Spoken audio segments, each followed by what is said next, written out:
हत्यारिन सौतेली माँ। एक गांव में रिंकी अपनी बड़ी बहन प्रिया के साथ रहती थी। उन दोनों की माँ कई साल पहले ही गुजर गई थी। उनके पिता मदनलाल ने अपने बच्चों की परवरिश करने के लिए कामिनी नाम की महिला से दूसरा विवाह रचाया।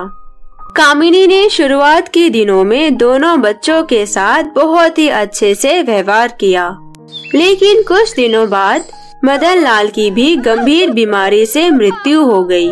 अपने पति की मृत्यु हो जाने के बाद कामिनी ने अपना असली रंग दिखाना शुरू कर दिया। एक दिन, दीदी, पहले हमारी माँ चली गई हमें छोड़कर, अब पिताजी भी नहीं रहे और हमारी नई माँ भी हमें प्यार नहीं करती। अरे नहीं नहीं रिंकी, चुप हो जाओ। क्या मैं तुझे प्यार नहीं करती? तुम रो मत, मैं हूँ ना। दीदी, तुम तो कहीं नहीं जाओगी ना मुझे छोड़कर? ऐसा कहकर रिंकी अपने बहन प्रिया के गले लग जाती है। वहीं दूसरी ओर कामिनी बहुत ही लालची औरत थी। जब कामिनी को पता चला कि उसके पति ने मरने से पहले अपनी सारी जायदाद अपनी दोनों बेटियों के नाम कर दी है, तो वह सारी जायदाद हथियाने के लिए अपने भाई रंजीत को अपने घर बुलाती है। कुछ करो भैया, हमें दोनों को रास्ते से हटाना होगा।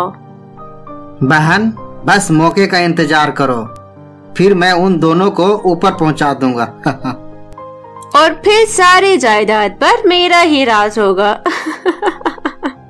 एक रात जब प्रिया और रिंकी अपने कमरे में सो रहे होते हैं, तभी कामिनी उन दोनों के खाने में बेहोशी की दवा मिला देती है। खाना खाते ही दोनों बेहोश हो जाते हैं। लगता है ये दोनों बेहोश हो गए हैं।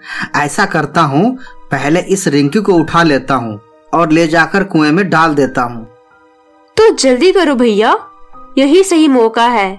अभी सब गांव वाले सो रहे हैं और किसी को पता भी नहीं चलेगा। जैसे ही रंजीत रिंकी को कुएं के पास लेकर जाता है, तभी प्रिया की आंख खुल जाती है और वह चिल्लाते हुए उन दोनों के पास आती है। रुक जाओ मामा जी, आप ये क्या कर रहे हो? आप रिंकी को छोड़ दीजिए, इसने आपका क्या बिगाड़ा है? अरे ये क्या, ये इतनी जल्दी कैसे जाग गई? आजकल मार्केट में बहुत ही नकली दवाइयाँ आ रही है।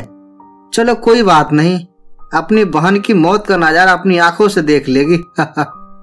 मेरी बहन को छोड़ दो, चाहे बदले में मेरी जान ले लो।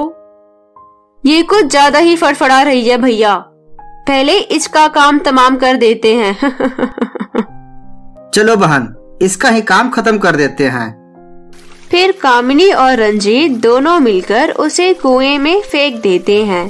कुएं में गिरते समय प्रिया कहती है, मैं वापस जरूर आऊंगी। चीखने की आवाज सुनकर गांव वाले वहां आ जाते हैं, जिन्हें देखकर कामिनी और रंजीत रोने का ढोंग करने लगते हैं। हाय रे मेरी बेटी प्रिया कुएं में कूद गई। हाय, मैं तो लुट गई। ऐसी क्या कमी रह गई थी मेरे प्यार में? अब मैं कहां से लेकर आऊंगी अपनी हीरे जैसी बेटी को? गांव वाले उन दोनों के बहकावे में आ जाते हैं। चुप हो जाओ कामनी बहन, होने को कोई नहीं टाल सकता। आप दुखी मत हो और अपनी बेटी रिंकी का ध्यान रखो। उधर कुएं में डूबने के कारण प्रिया चुड़ैल बन जाती है और कुएं से बाहर आती है। मुझे अपनी बहन रिंकी को इन दुष्टों के चुंगल से बचाना होगा। इधर रिंकी को जब होश आता है, तो अपनी बहन प्रिया को ना देखकर परेशान होकर यहाँ वहाँ ढूंढने लगती है। मेरी दीदी प्रिया कहाँ है? दीदी, तुम कहाँ हो? तभी वहाँ कामनी आई और बोली, ये दीदी दीदी क्या लगा रखा है? चुप कर बहन की लाडली, मर गई तेरी दीदी। अब बस चुपचाप यही पड़ी रहे और जो हम कहे वही कर, समझी? तभी वहाँ रंजीत आता है। भाई, तुमसे एक काम भी ठीक से नहीं होता। अब इसका क्या करें? उसी समय इसका भी गला दबा दिया होता तो अच्छा होता। अगर उस समय गांव वाले नहीं आते तो इसका भी खेल खत्म कर देता। वैसे भी अभी ये बहुत छोटी है, ये हमारा कुछ नहीं बिगाड़ सकती। इसके बाद कामिनी रिंकी पर अत्याचार करना शुरू कर देती है। वो उस नन्ही बच्चे से घर का सारा काम करवाने लगी। रिंकी अभी 5 साल की थी। वो कभी अपने नन्हे हाथों से कपड़े धोती, कभी उनके जूठे बर्तन धोती। एक रात वो अपने कमरे में बैठकर रो रही होती है। दीदी, तुम कहाँ चली गई? ये दोनों बहुत ही गंदे हैं, मुझे रोज मारते हैं और घर का सारा काम भी करवाते हैं। मुझे खाना भी नहीं देते। दीदी आ जाओ। दीदी कहाँ हो तुम? अब लुका छुपी खेलना बंद करो ना दीदी, अब आ जाओ। रिंकी रो रही होती है।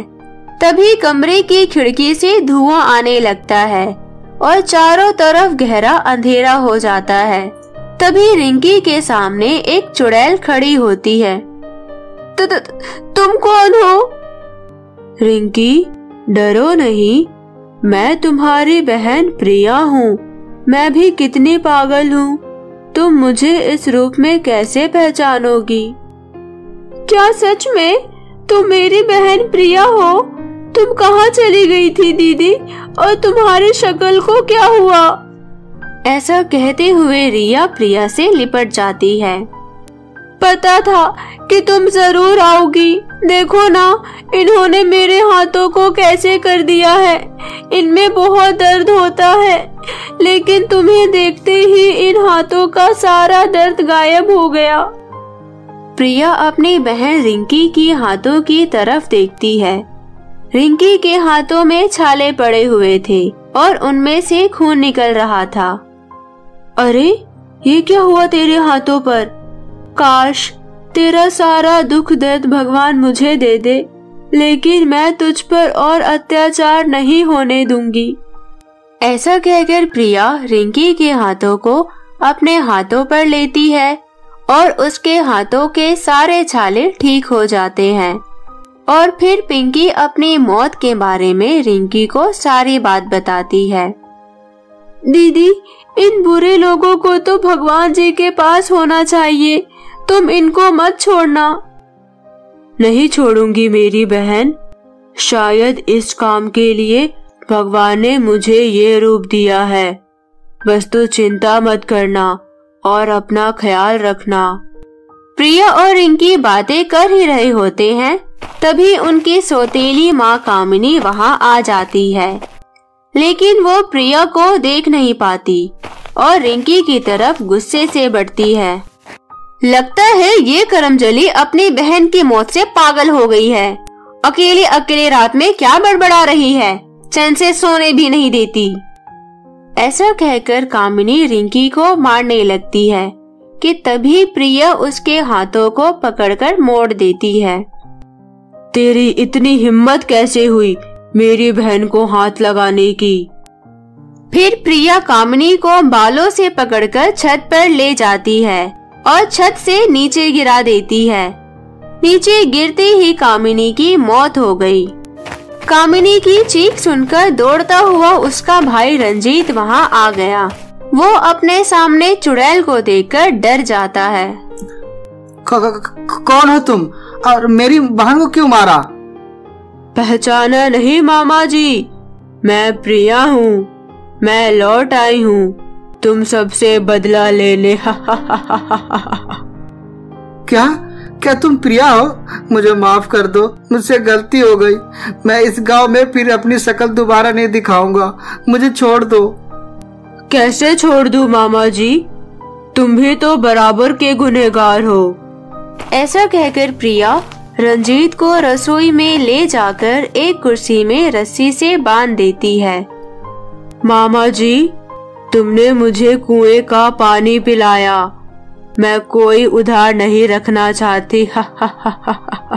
इसलिए मैं तुझे आग के हवाले करूंगी।